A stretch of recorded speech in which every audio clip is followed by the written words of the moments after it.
E agora, meu querido Tiaguinho, que sabor. Olha aí, Fernandola, o papo agora é com a nossa sócia. Ela é educadora Olha parental, aí, atua com famílias e escolas. Ela vem falar sobre a adaptação emocional na volta às aulas, explicando como esse processo impacta a autoestima, o vínculo e a segurança emocional das crianças. O papo agora é com a nossa querida Carol Binhame. Porra, meu, grande Carol.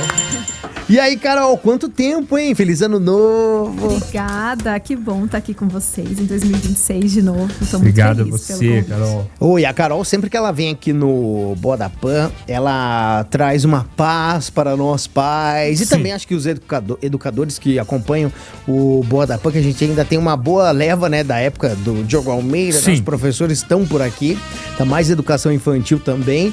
E é muito legal esse papo, porque a gente vive isso todo dia, né? E quem não tá vivendo, uma hora vai viver, né? De algum jeito ou de outro. E, Carol, pra criançada, eu não sei se é fácil ou difícil, mas pros pais, eu falo por mim, é difícil se volta às aulas, hein? Muitos pais estão na torcida aí para essa volta às aulas, Então. criando expectativas, né, de que agora eu vou me livrar um pouco dessa rotina, né? Trazer a perspectiva da criança nesse processo de adaptação é importante, né? Principalmente quando é a primeira vez que ela está indo para a escola.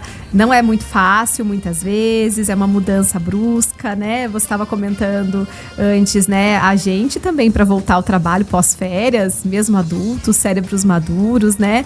A gente tem um pouquinho de ansiedade alguns dias antes, às vezes a gente dorme um pouquinho mal, né? Mesmo que a gente goste do nosso trabalho, tá? Se a gente não gosta do nosso trabalho, mais ainda, mas Aí mesmo que a gente goste, Piora bem. mesmo que a gente piora. conheça as pessoas, não é fácil, né? Então, vamos tentar trazer um pouquinho essa perspectiva aí das crianças para tentar entender como elas se sentem, para que a gente possa ajudá-las. Boa. E assim, Carol, a gente sempre vê na internet, eu tenho uma filha de 1 ano e 7 meses, então daqui a pouco tá na hora de colocar ela na escolinha e tal. Eu acho que pior do que a criança ali que vai sofrer é a forma como o pai lida com aquele momento, né? Principalmente o pai, que geralmente a mãe ali é um pouco mais forte, assim, né? A mãe, pelo menos ela aparenta, fala, não, tem que ir, tem que fazer e tal. E o pai fica, meu Deus, que dureza. Como é que a gente faz pra lidar com isso, pra também facilitar, pra que a criança lide bem com a adaptação, né? Principalmente nas primeiras vezes que ela vai pra escola ali. Sim, isso que você trouxe, Thiago, é muito importante, porque às vezes a família nem percebe e nem nomeia o quanto está ansiosa, estressada, desesperada muitas vezes, né, com essa separação. E a criança sente isso, né? A criança capta muito as emoções do ambiente, principalmente dos seus cuidadores principais, né? E ela precisa sentir segurança, né? Ela está fazendo uma transição, é importante para ela isso, né? É importante para ela sair desse vínculo seguro que ela estabeleceu com a família dela, né? E a gente conta com isso para ir para essas relações sociais ali, com professores, com outras regras, outra rotina, outro tudo. E nesse contexto, quando a família está mais desesperada até que a própria criança, isso é algo que a gente precisa tomar cuidado, porque como que eu vou acalmar essa criança se eu estou insegura, né? E muitas vezes a família está insegura com relação à escola, insegura com relação à decisão de mandar na escola, insegura com relação à professora, e esses adultos precisam cuidar dessas inseguranças, né? Muitas vezes à parte, né? Não é com a criança que eu cuido disso, eu cuido disso ali no meu processo de me regular emocionalmente, até porque crianças não tem o cérebro ainda capaz de se regular emocionalmente sozinho. O que é regular emocionalmente, né? Eu saio de um estado de ansiedade e aprendo a me acalmar sozinho. A criança não sabe fazer isso. Ela precisa da nossa regulação emocional para se regular. Então, ela busca a nossa calma para se acalmar.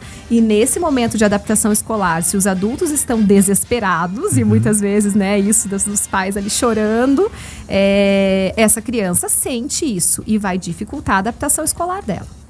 E então, já aproveita e emenda, então, esses sinais de adaptação que a criança está tendo ali, quais são que demonstra que está tendo um custo alto, assim, para a criança, essa adaptação, Carol? Eu gosto dessa questão do custo, né? Porque eu sempre falo que somos seres humanos e seres humanos são adaptativos, Sim. né? Isso que garantiu a sobrevivência da nossa espécie. Nós nos adaptamos. Então, a temperaturas, a mudanças, a rotinas, a tudo. A gente, de alguma maneira, a gente se adapta.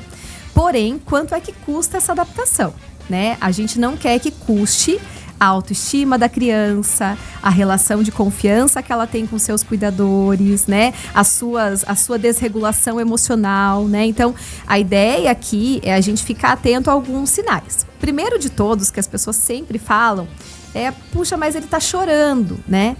Vamos normalizar o choro, por favor, na infância. O choro na infância, na verdade, na vida inteira, mas o programa não é sobre isso. Mas um dia podemos falar sobre o choro dos adultos. Eu acho que é uma boa. Inclusive, né, Thiago? A gente vai hoje. Isso. A gente é um bom momento pra gente falar sobre isso. Então, assim, gente, chorar é um processo de regulação emocional natural. Chorar não faz mal pra gente, não faz mal pro nosso próximo e alivia. Né? Vale para nós que choramos menos do que deveríamos, adultos, inclusive. Quando a gente termina de chorar, não traz um alívio, assim, traz até uma exaustão, porque sai aquele sentimento para fora. E a criança, muito esperta e muito conectada com ela mesma, ela tem esse recurso natural de fábrica e ela usa desse recurso. Ela chora para pôr para fora tudo isso que ela está sentindo, né? Esse choro da criança comunica o que pra gente? Olha, tô sentindo um monte de coisa, tá difícil atravessar tudo que eu tô sentindo. Não adianta eu falar pare de chorar, ou olha o seu amiguinho, esse é um outro ponto, comparar com um amigo, né? Olha, aquele amigo não chora, né? Então, tá, mas tudo bem, eu tô chorando, porque eu não tô dando conta daquilo. E talvez o amiguinho também não esteja dando conta, mas ele engole aquele choro e age de uma outra forma, pode ficar mais agressivo, né? Na educação positiva, a gente sempre diz que o comportamento é a comunicação, me comunica algo. Então, um choro é natural, tá? Tá me comunicando assim, puxa, tem alguma coisa estranha, tá difícil, tá desafiador, tá diferente, eu não sei se eu queria, eu não conheço essas pessoas, não conheço essa prof. Aos pouquinhos, as relações de vínculo começam a acontecer, a segurança dessa família vai sendo emprestada para essa criança, a prof vai fazer esse papel muito importante também de geração desse vínculo, os amiguinhos, e a criança, naturalmente, aos pouquinhos vai parando de chorar tanto nesse processo ali de ser deixada na escola.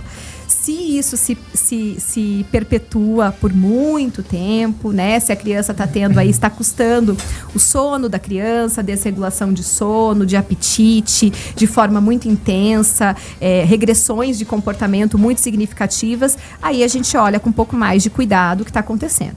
Olha só, hein? Hoje recebendo aqui a Carol Bignami. Ela que é uma baita profissional, educadora parental, que atua com famílias, escolas. A gente tá falando sobre adaptação emocional na volta às aulas, que não é fácil, né? Tanto pra criança, pros pais, eu imagino que pros profissionais também. Que, Carol, pro lado de lá também é complicado, né? Você que trabalha também com os profissionais de educação, não deve ser fácil também, né? Não Como que funciona lá do outro lado? Não é fácil, porque imagina, né? As crianças chegam em várias. Se a gente já com 1, 2 em casa, 3 ali, já é desafiador pra gente. Imagina, ela tá recebendo uma turma inteira, aquela professora que ela não conhece, né? É uma turma inteira, eu não conheço as individualidades, as crianças ainda estão com receio de mim, ou seja, não tem uma conexão comigo ainda. Então, eu ainda não tenho uma relação ali para reger a nossa, né, nossa rotina. Então, essa professora muitas vezes tem ali que fazer esse papel de corregulação de muitas crianças ao mesmo tempo, né? E para ela, muitas vezes, também tem o desafio de estar pela primeira vez naquela escola, com aquela turma, com aquele ano em específico. Então, as professoras também sentem muito esse começo de ano. Normalmente, por isso, começam antes, né? A rotina dentro da escola, começam sem os alunos, nas preparações das semanas pedagógicas. Pra ver que dá pra ser pior dentro da escola. Você vê, você tá dentro da escola em silêncio, de repente começa a gritaria e você fala, puta, podia ser pior mesmo. Eles avisaram. Não, mas assim, né, cara, é bom falar porque pro pai e pra mãe também se prepararem, porque querendo ou não, a professora, como você falou, ela às vezes tá com 10, 15, 20 alunos, todos pequenos ali e tal, então ela não tem como dar atenção pra uma criança só que tá com uma dificuldade. Então a forma como a gente vai lidar com aquilo vai ditar muito como vai ser aquele começo de ano, até para aquela profissional que tá ali, né? Com certeza. E quanto mais essa família criar essa relação com essa escola também, com esses profissionais da escola, mais essas crianças vão se sentindo seguras também. Poxa, a mamãe conversa com a prof, a mamãe conhece a escola, ela sabe como é que é a minha rotina, como é que é lá dentro. Fica mais fácil fazer essa transição, porque é uma transição de um espaço ali onde a criança tem as relações ali muito íntimas, né, de intimidade com a sua família, para um espaço do coletivo. A criança está fazendo isso muitas vezes pela primeira vez, e isso é muito desafiador para ela. É uma mudança não só de rotina, é uma mudança nas relações dela, e ela tem que exercer ali um papel que ela nunca exerceu dentro de um grupo, né, com as suas regras, rotinas, enfim. Então, ter essa relação escola-família, essa empatia, né, de entender que a prof tá também no seu primeiro dia, a família também tá ali no seu primeiro dia de aula, a criança também, essa triangulação ali, quanto mais empática e amorosa de verdade for, assim, a gente se colocar no lugar do outro, fica muito mais fácil para todo mundo, não só para criança. Olha só, hein? Você que tá aí acompanhando o Boa da Pan, tá na mesma semana, né? Tem muitos pais e mães que a criançada já voltou, né, estudar essa semana passada, escolas particulares. Tem algumas que vão voltar ainda na segunda-feira e algumas já, acho que a partir da segunda semana de fevereiro, né? Dia 9. Dia 9 ali, né? Então, olha, bastante gente participando aqui. É um assunto muito bacana. Quero mandar um beijão pra Tati Crespa, que tá aqui com a gente. Tati Crespa, que já foi integrante do Boa da Pan. Tá acompanhando aí o Boa. Falou que vai mandar, Tiagão, pra nós. Tati Crespa é genial. Vai mandar um óleo corporal para nós. Tá. Tá, meu bem. Tá. Então, um beijo, Tati Crespa. Beijo, saudade Tati. de você, querida. Lá de 4 Barras. Ela virou a... Tá longe. Mora longe. Ela vinha pra cá todo dia. Hein? Ô, Tati, beijo, minha querida. Tem também aqui, ó, o Laércio, grande Laércio Poli, tá com a gente aí no carro ouvindo o Boa da Pan, lá da GL Promo, garoto. Um grande abraço, meu querido. Tem muita gente acompanhando o Boa da Pan também no YouTube. O Ivo Lopes tá lá com a gente. Vai lá, youtube.com/programa Boa da Pan com a gente. E o Ivo Lopes falou assim, ó, lembro bem da última vez que a Carol Binhami foi no programa. Muito legal essa visão dos educadores parentais. É muito bacana. E eu aprendi isso aqui no Boa da Pan. Não sabia que tinha esse tipo de trabalho. Ela mandou um abraço. É o Ivo do Tingui Social. Acho que o Tingui Social é meio perto do Bacaxeri. É perto, né? Acho que é o perto do Bacaxeri. Não sei, mas ele falou assim, qual a dica, Carol, que você pode dar pros pais para o primeiro dia de aula do filho? Isso é importante, hein? Sim. Olha, eu vou até anotar aqui, porque eu também quero saber. Vamos falar, então, algumas dicas. Já falamos do choro, né? A gente já se preparar. Tem que normalizar, né? Normalizemos o choro.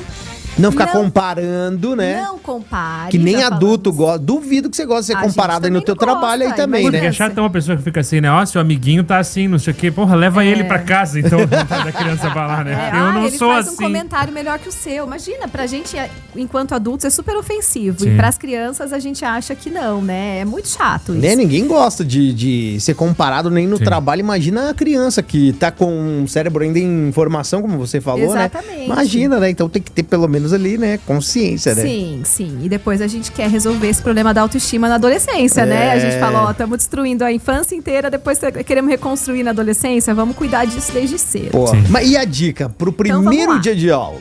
Eu acho que além dessas que a gente falou, de não comparar e de normalizar o choro, tem algumas coisas que podem ajudar também. Cuidado, gente, com a mentira. O que eu quero dizer? É muito ainda comum a família mentir, que não contar que o dia que vai começar a escola, ou chegar lá e falar que não vai embora e de repente a criança olha pro portão, a mãe foi embora. Isso é bem mais comum do que a gente imagina. E a ideia disso muitas vezes é pra família, e depois ele vai ficar bem, mas a gente não quer que custe a confiança que ele tem em você, né? Em todo lugar ele vai achar que você pode sumir a qualquer momento. Então, cuidado para não mentir, tá? Essa dificuldade com a mentira é porque a gente não consegue sustentar o desconforto de ver nossos filhos tristes. E a gente precisa dar conta de sustentar muitas vezes, né? Então vai ser difícil para ele, a gente vai mostrar que a gente está ali e a gente não vai mentir para ele que não vai embora e ir embora, por exemplo. Outra coisa é trazer previsibilidade, tá? Previsibilidade é sempre muito importante na infância. Até pra gente, previsibilidade é importante, né? Se chegar um convidado agora que ninguém contou pra você, você vai ficar confuso, vai dizer, como é que não me avisaram, né? Olha, aqui acontece bastante, viu, Carol? E não é legal, né? Então imagina pra Geralmente criança. Não é, né? Geralmente não. Normalmente não é pra criança também. Então, Se vem de última hora é porque a gente não queria marcar. Então a ideia é assim, gente, vá trazendo previsibilidade já nas férias pra criança, né? Mostra o calendário, a criança não tem esse olhar que a gente tem, ela tem um pensamento do tempo muito abstrato ainda. Pra ela, se você fala que você vai voltar dali 4 horas, ela não tem a menor noção do que isso significa, principalmente as pequenas, né? Então, previsibilidade e contando pra criança que dia que ela vai voltar pra escola, que vai ser um dia depois de tal coisa que sempre acontece na nossa casa, né? Então a criança já vai entendendo, a gente pode ir trazendo previsibilidade do que vai acontecer na rotina. Então, nesse dia, a gente pode... E contar isso não é deixar a criança ansiosa e contar isso em tom de ameaça também. É a gente contar isso de uma forma leve, né? Se eu quero que a criança... Olha que legal, né? Olha que legal, gente. Nesse dia, a gente vai fazer um café da manhã especial, né? Pra quem estuda de manhã, um almoço especial nesse dia com sobremesa, já que é o primeiro dia de aula. Então, contar isso de uma maneira bacana também, trazer essa previsibilidade. Na hora de deixar a criança na escola, também é legal a gente trazer a previsibilidade, principalmente para as menores. Então, que horas mais ou menos eu vou voltar? O que isso significa? É logo depois da janta? A pergunta da rotina é logo depois da janta, por exemplo. Então, logo depois da sua jantinha é o horário que a mamãe tá chegando. É mais ou menos depois que você vê que o sol tá indo embora, é a hora que a mamãe tá chegando. Então, a criança já vai começando a entender isso e assimilar, tá? Outras coisas que funcionam, nem todas as escolas permitem, mas objetos de transição, um objeto que eu levo da minha casa e levo para a escola. Então, me ajuda a entender que nesse meu ambiente novo aqui tem alguma coisa que me leva para aquele meu ambiente anterior, né? Eu defendo muito que as escolas deixem, inclusive, porque não faz mal nenhum, né, esse objeto. E ajuda muito a criança a ter uma segurança, assim, de que, esse meu bichinho aqui que tá sempre comigo em casa, ele tá aqui também. E fiquem tranquilos que ninguém fica levando objeto de transição a vida inteira para a escola. Logo, eles vinculam-se, né, ali com o pessoal da escola. Outra coisa também, sei lá, eu fazia uma coisa que bem simples também com meus filhos, que era desenhar um coraçãozinho na minha mão e um coraçãozinho na mão deles, com canetinha, por exemplo, né? Ah, que legal! E aí, antes de ir embora, todo mundo apertava esse coraçãozinho. Você sentiu aí? Você sentiu? Eu senti, eles falavam. Então, trazer esse lúdico mesmo. Eu senti aqui na minha mãozinha, então tá, mamãe também à tarde, quando sentir tua falta, vai apertar aqui, que eu vou me lembrar de você, ele também pode fazer isso, né?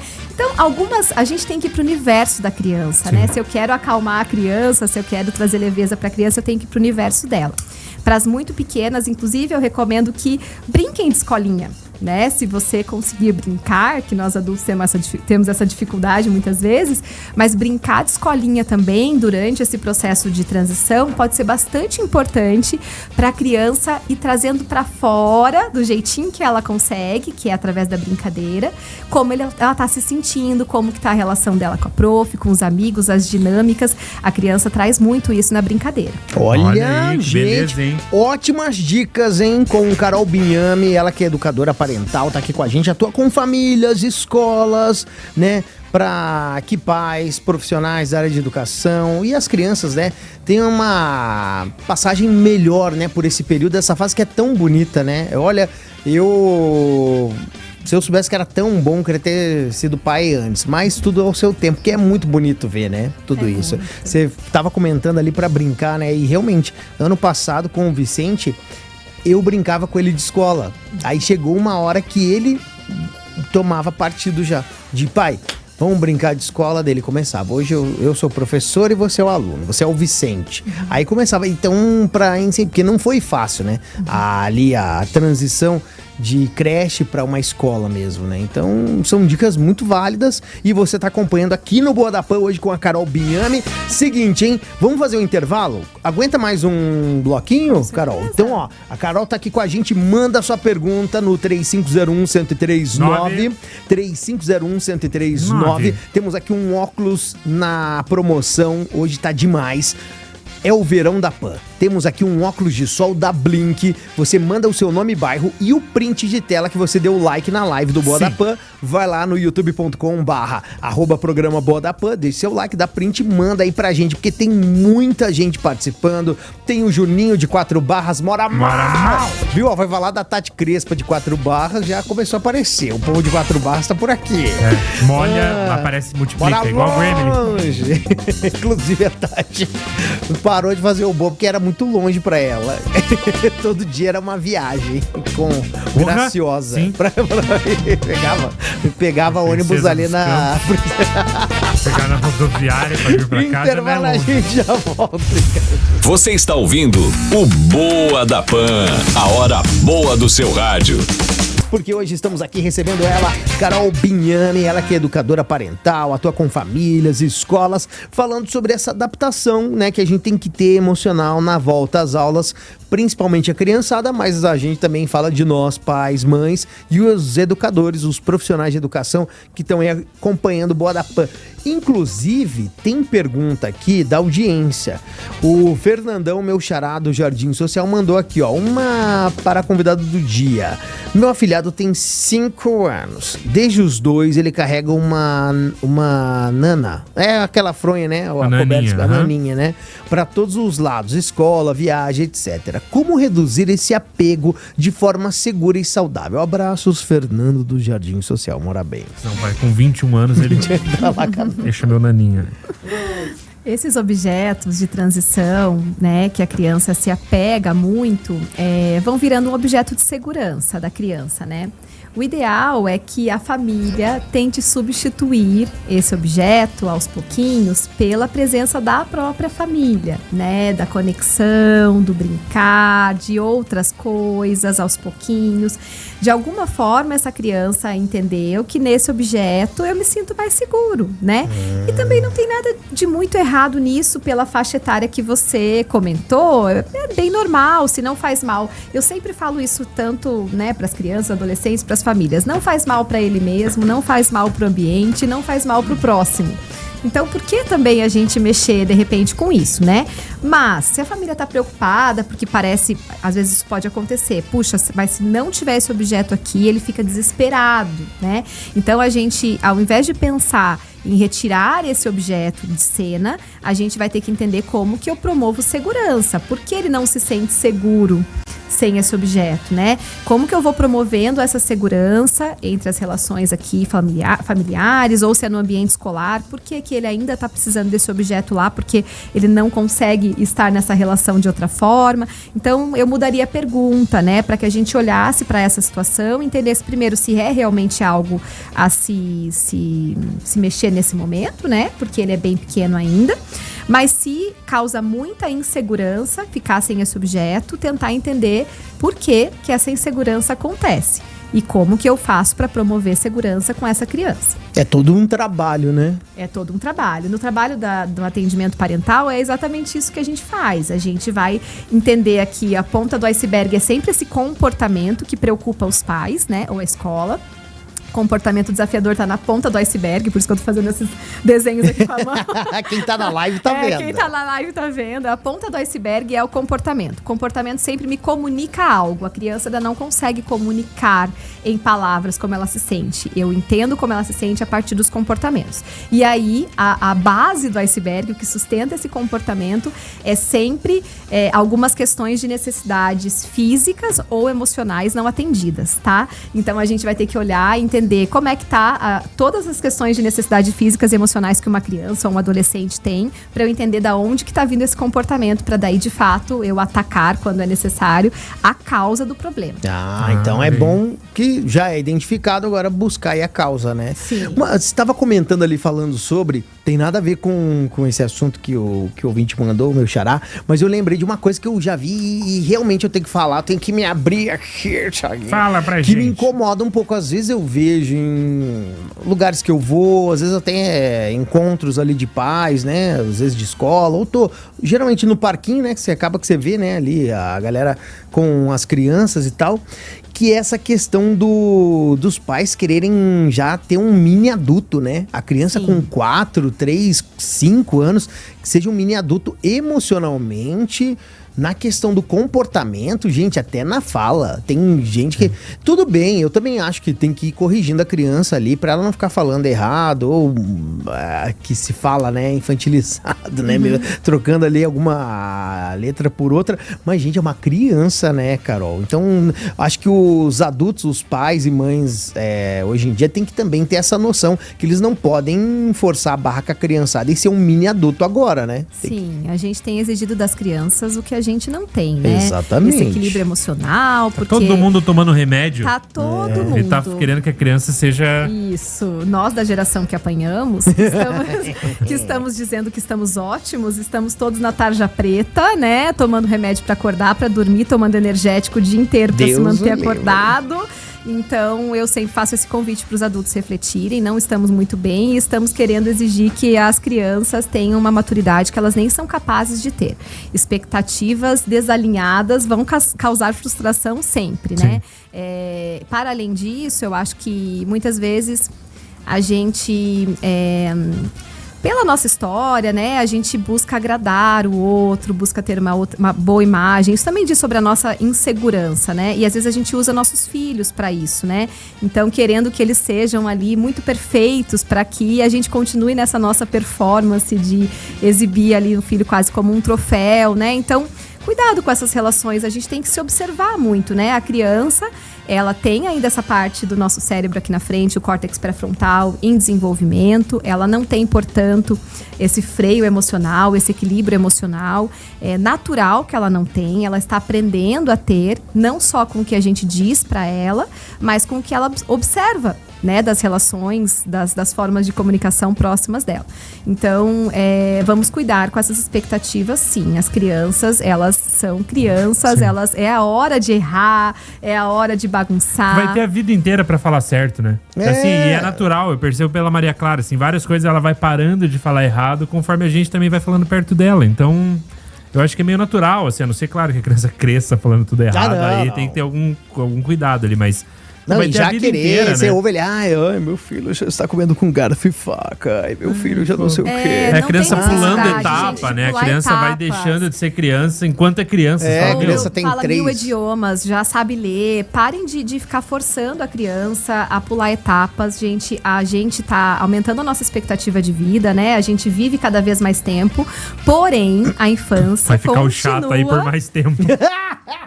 A infância, gente, continua curtíssima, né? Então a gente vai ter a vida adulta por muito mais tempo, a velhice por muito mais tempo, mas a infância, segundo a OMS, só tem 9 anos, né? A partir dos 10 já é considerado adolescente, Olha né? só. Pela Organização Mundial de Saúde, pelo ECA a partir dos 12. Mas, então, a gente tem 9 anos de infância, 6 anos de primeira infância, e a gente quer que a criança de 5 anos faça o que a de 30 não sabe. Então, calma, né? O aprendizado acontece na infância, da forma que precisa acontecer, a gente precisa respeitar esse tempo da infância. E é tão bom ser criança, né? Eu descobri que... Não, a gente que tá saindo da adolescência agora. Tá ótimo, né? Não, e é legal que eu descobri, sendo pai, que você pode, pelo menos, viver um pouquinho de novo da sua infância com o seu filho, né? Brincando, né? Fazendo coisas diferentes. Então, deixa a criança ser criança, né? Deixa seu filho, sua filha ser criança. É a melhor coisa do mundo e passar isso, né? Pra ele. Porque daí, senão, ainda mais hoje, né? Essa era digital, aí o menino, a menina tem um celular ali, aí começa a fazer vídeo e não sei o quê, daí perde a infância, né? E até fazendo uma provocação, deixa a criança ser criança e aproveita pra ser adulto. Aê, Carol! Os adultos que precisam cuidar com essa infantilização, né? Muitas vezes, vamos parar de ficar, né? As crianças têm dificuldade ali com os conflitos e isso faz parte do desenvolvimento dela, mas os adultos ficarem aí brigando dentro de campo, no trânsito, batendo boca com todo mundo, Oxe. você já tem cérebro maduro pra conseguir deveria ter, pelo se menos, comunicar né? de outra forma. Né? Adulto que dança K-pop. Pronto. Ai, gente. Ó, hoje Carol Binhame aqui no Boa da Pan, manda sua pergunta aí no 3501-1039, também no nosso youtube.com/programa Boa da Pan. Thiaguinho? Sim, Fernandola, eu queria saber o seguinte, Carol, quais são os sinais que a criança dá de que tá dando tudo certo, a adaptação tá correndo tudo bem, e quais são os sinais que ela dá que a gente tem que ficar um pouco de olho, falar, putz, talvez não esteja tudo 100% como era o planejado. Quando a criança começa a falar sobre a rotina da escola pra gente, né? Contar o que ela comeu, contar o que ela fez, é um sinal legal. Se na brincadeira ela relata ali, encena de alguma forma, né? Coisas que você percebe que são saudáveis. Às vezes a criança quer começar a convidar um amiguinho pra fazer alguma coisa no final de semana. Quando a criança começa a tratar a escola como parte da vidinha dela, né? Na fala dela ou no brincar dela, isso é um ótimo sinal de que a criança está ali se adaptando, né? O silêncio total da criança ou dos maiorzinhos que têm dificuldade de falar mais explicitamente, às vezes, do que está acontecendo, não que seja necessariamente preocupante, porque às vezes a criança tem um perfil mais calado, mas é um ponto de atenção, né? Quando a criança não vive a escola como um mundo paralelo, em que você parece que não sabe nada dela ali dentro daquele ambiente. Quando demora muito daí para se sentir segura, você percebe que está afetando os ritmos biológicos da criança, né? O que são os ritmos biológicos? O sono, a alimentação, a excreção, né? A criança que começa a ter diarreia, a criança que começa a ficar com o intestino preso, a criança que começa a relatar dor de barriga, dor de cabeça, já há um tempo ali, de forma frequente. Isso também são questões que a gente observa como algum tipo de sofrimento que ela está precisando talvez de mais ajuda. Sempre importante isso, gente. Esses sinais que nos preocupam, entre aspas, não são pra gente ficar preocupado, desesperado, desesperar mais a criança, comparar a criança e brigar com a criança, né? É pra gente olhar essa ponta do iceberg e tentar entender, puxa, ela não tá conseguindo se sentir segura. O que eu, adulto, posso fazer? O que os adultos da escola podem fazer pra ajudar essa segurança a acontecer? Tá. Trabalho em conjunto da galera. Sim. Eu vi que eu não lembro aonde que eu vi, enfim, um comentário de que a criança ia brincar de escola e ela fazia a professora e ela só dava bronca e descobriu que a professora brigava com as crianças. Sim. Porque a criança só via isso, então pra ela a aula era aquilo, era a professora dando esporro nos alunos, assim. Sim. Então isso é um negócio também que é legal, né? É uma forma da criança te mostrar que tem alguma coisa de errada, né? Quando ela é pequena, é no brincar que você vai entender como é que são aquelas relações, né? Se a criança quer brincar que ela é a prof e ela só briga com todo mundo, e aí ela começa a dizer assim, e você que tá aí chorando, sei lá. Elas repetem as frases que elas ouvem muitas vezes, e esse é um ponto de atenção pra gente ficar atento. Uma boa, então. Ó, você que tá aí ouvindo o Boa da Pan, já mais uma... Anota aí, hein? Mais uma dica. Ô, Carol, a gente fala muito do nosso papel também, né? Mas e os pais, né? Como que eles podem se preparar para trabalhar em conjunto com as escolas? Qual é o papel das instituições, né? Nesse momento, assim? Da nossa relação com a instituição? A gente precisa se aproximar da escola, né? Eu vejo, às vezes, a família fala assim, eu odeio, eu acho um saco ir nesses eventos da escola, não gosto de ir na reunião da escola, é sempre a mesma coisa, né? Qualquer coisa assim do gênero. Gente, a gente tá deixando nossa coisinha mais importante do mundo, né? Tudo que importa pra gente na vida, né? Tá ali, né? Tá ali, é nosso bem mais precioso. Como que a gente não quer conhecer aquelas pessoas? Como que a gente não quer estar perto, né? A gente tem que tentar participar de todas as reuniões de alguma forma, né? Ou levar algum representante da nossa família, né? Se não é no horário que a gente consiga, se dividir, se organizar. Nada pode ser mais importante do que isso, do que estar ali próximo, né? Para a criança é tão importante ver o pai e a mãe dentro da escola também, né? Quando ele contar do parquinho, eu já vi aquele parquinho. Quando ele contar da sala, ter a curiosidade de já ter visto a sala, né?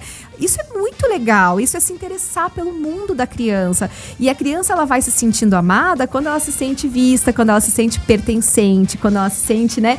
Então, ela quer que você tente fazer parte do mundo dela. A gente tá sempre convidando a criança a fazer parte do nosso mundo, né? Com a nossa rotina. Mas a gente precisa demonstrar essa curiosidade de estar na rotina dela. Então, e eu queria até dizer para os pais dos grandinhos que deixam de participar também das reuniões, desses momentos de adaptação, né? Acham que ele não precisa mais. Ele precisa, a gente né? até comentou, né, Fer, no intervalo aqui, falar sobre a criançada um pouco maior ali já. Eles precisam de mais, gente. Eles ainda estão... Claro, se a gente comentou que é difícil pra gente voltar ao trabalho, né? Que é difícil pra gente o primeiro dia num trabalho novo, num emprego novo. Claro que essas crianças maiorzinhas, os pré-adolescentes e adolescentes também ficam ansiosos às suas maneiras, né? Sim. Então, é importante que a gente também acolha, que a gente também pergunte se tem alguma coisa que eu posso fazer, né? Que a gente também envolva eles e que a gente participe nessa questão da escola em tudo que for possível, inclusive nos eventos. Às vezes tem festa junina, coisas assim, né? É muito mais importante do que vocês, pais, imaginam você adentrar um espaço que é o espaço da criança, com os cuidadores deles naquele período, né? Conhecer aquelas pessoas e mostrar para aquela criança e para aquela comunidade escolar escolar que você está ali. Eu tô aqui do teu lado, aonde você estiver. É esse o recado que a gente dá pra criança, que a gente pode dar pra essa criança quando a gente tá no mundo dela. E eu acho que tanto pra criança e pro adolescente, né, que tem ainda mais consciência e noção já de mundo, é difícil, né? Por mais que pra você, pai, mãe, né, o cuidador ali, seja algo simples, eu não fui na escola, eu não fui na reunião, eu não participei daquele evento da escola, mas para a criança ali, para o adolescente, é uma forma dele não se sentir sozinho no mundo, né? Você tá presente na vida dele, né? Você acha que muita gente tem isso na cabeça, né? E lógico, tem que ser, estou trabalhando para dar uma vida melhor pro meu filho, pra minha filha, mas, gente, não é só isso, não. Você tem que estar junto, né? E às vezes esse simples gesto de estar ali na escola faz total diferença, pode ter certeza, né, Carol? Sim, até nomear esse esforço mesmo. Eu vim na tua reunião, por quê? Porque é importante. Se é importante pra você, é importante pra mim. Se é da sua vida, eu me interesso, né? Eu quero fazer parte. Eu trabalho bastante com adolescentes dentro de escola, enfim, e eu percebo o quanto eles têm sentido falta disso, porque eles pedem isso de uma maneira torta, né? O adolescente também ainda não sabe se comunicar, também ainda tá com o cérebro em desenvolvimento, né? Então, a gente precisa estar atento a isso, tentar fazer parte desse mundo deles. É na adolescência que ele começa a ter essas relações aí horizontais, né? As relações dos professores, dos amigos, dos influencers começam a ter tanta importância ou mais do que a relação com os pais. E é nessa hora que a família precisa se voltar para esse mundo do adolescente e se interessar. Vale para adaptação escolar, vale para tentar ouvir as músicas que ele gosta, tentar assistir alguma coisa que ele assiste. A gente precisa fazer esse movimento. A gente fala que os adolescentes se isolam, mas a gente precisa fazer um movimento de aproximação. E esse movimento de aproximação precisa ser se aproximando ao mundo dele, ao mundo de interesses dele. É claro que eles não querem muitas vezes contar nada pra gente, conversar com a gente, porque a gente fica o tempo todo também corrigindo e criticando tudo que eles fazem o tempo todo. Isso é verdade. E os sinais, Carol, porque assim, a gente falou das crianças menores e tal, né? Os sinais da adaptação, está dando, mas o adolescente, ele não vai chorar, ele não vai não querer ir, provavelmente ele vai e vai. Mas quais são os sinais que a gente tem que ficar ligado também dos adolescentes? Sim, tem vários sinais que são importantes na adolescência, né? Tem até um livro chamado A Geração do Quarto. Então, quando esse adolescente começa a se trancar no quarto, não quer se comunicar, não quer mais falar, isso demonstra, não só para adaptação escolar, mas também que não adianta eu contar para você como eu me sinto, não adianta eu tentar pôr para fora, que talvez eu vou ser julgado, enfim. Então, essa falta de comunicação, essa reclusão podem ser sinais. Às vezes também tem alguns efeitos, né, de sintomas físicos. Eles não se sentem às vezes no direito de chorar, de sentir pelo nosso julgamento, mas eles acabam relatando dor de cabeça, dor de barriga, né? Coincidentemente, aos domingos, por exemplo, que é na véspera de ir pra escola, né? Então a gente começa a perceber que tá difícil para ele. Quando eu percebo isso, eu tenho que me aproximar e eu tenho que tentar ver como que eu posso ajudá-lo, né? E aí não é mais através da brincadeira, né? Aí às vezes não tenho mais uma professora regente para conversar, porque são várias professoras e professores, né? Então, é mais difícil o caminho, né? Se eu não estabeleci a conexão, a comunicação, a empatia, né? Antes, na infância, né? Então, mas a ideia é que a gente esteja atentos a esses sinais, sim. Esses sinais de sofrimento do adolescente. E se for necessário, não consigo me comunicar, podemos também abrir esse diálogo com a escola sempre. Inclusive, isso é bem importante, né? E também, se for o caso, buscar uma ajuda profissional, como é o caso do educador parental, enfim, psicólogos, para que possam tentar não deixar que esse sofrimento se perpetue, né? Não vamos normalizar esse sofrimento e essa reclusão dos adolescentes. Eu acho que responde a pergunta aqui do Fábio Arnold, do Capão da Embuia, mora mais ou menos, mora médio. Ele perguntou, né, respeitar, estimular as crianças e adolescentes em cada fase do desenvolvimento é essencial. E em cima do que o Fernandinho perguntou, a escola também deve indicar aos pais algumas atividades que ajudem nesse desenvolvimento fora da escola, ou essa parte fora da escola deve ser um ensino aleatório ou em cima dos valores de cada família, você acredita, Carol? Eu gosto desse diálogo entre as famílias e as escolas indicarem também o que fazer, né? E daí, é claro, gente, a escola sempre vai se voltar muito mais para o mundo pedagógico da criança, né? E aí a família vai ter esse cuidado emocional de desenvolvimento da criança. Então a escola normalmente vai orientar com relação às questões dos estudos, das rotinas de estudo, e é claro, isso também é muito importante. E quem vai fazer essa medição de como a criança tá de verdade ou não bem, né, precisa partir mais da família do que da escola, no seguinte sentido, né, é difícil para aquela professora que tá ainda mais nos grandinhos, né, que a gente tava falando, com 30 alunos dentro de sala, 35 alunos dentro de sala, fazer essa observação, né, dos sinais, dos sintomas, o que preocupa. Então, não é raro que a escola às vezes demore para identificar alguns sinais. E quando comunica-se aos pais, talvez já seja algo que esteja um pouquinho mais grave, né? Então, é importante que a gente também esteja atento, né? O nosso papel enquanto cuidadores dessas crianças e adolescentes que são os nossos filhos, ele é primordial. Essa parte a gente não transfere para a escola, né? As escolas estão cada vez mais, ainda bem, se preparando para essas questões emocionais, até porque impactam profundamente o aprendizado, né? Porém, esse olhar precisa ser atento da família. Ó, tá aí, hein? Pô, Carol, cada vez que você vem aqui é uma aula pra gente, né? Acho que ainda mais o pessoal que tá aí no carro, voltando pra casa. Muita gente que já pegou a criançada, né? Na escola hoje, voltando pra casa. Acho que são boas dicas, né? Excelentes dicas para nós, pais e mães. E também a galera da área de educação, né? Então, muito legal. Pô, Carol, obrigado de coração você tá aqui no Boa da Pan. E a Carol trouxe oferendas, hein, Fernando? É Ela verdade. trouxe oferendas, ó. Aqui, Mostra ó. aí, Thiaguinho. Mostrar aqui, ó. Aqui, ó. Aí, ó. Caixa da Alegria. Vamos abrir Caixa da aqui. Alegria. Vamos abrir Olha, aqui, ó. o que será que tem nessa Caixa da Alegria que a Temos um Carol belo. trouxe? Eu tenho uma coluna chamada Bem-Estar na Prática, nessa revista que acompanha essa assinatura de cervejas que se chama Caixa da Alegria. Cervejinhas, Caixa ó. da Alegria. Cervejinhas. Ah, é, Carol, que legal, hein? Aham, chama-se Bem-Estar na Prática, tá fazendo um ano Olha já que legal, dessa Fer. coluna. Um belo copo pra você tomar que sua cerveja. chique. Então, ó, fica aqui a demonstração de alguém que vem e traz oferendas, é outra coisa, né? Olha, Carol? show, hein? Obrigado, Carol. Carol. Carol, e pra achar você nas redes sociais? @Carol Binhame. Binhame. Pô, Carol, manda um abraço pra toda a família.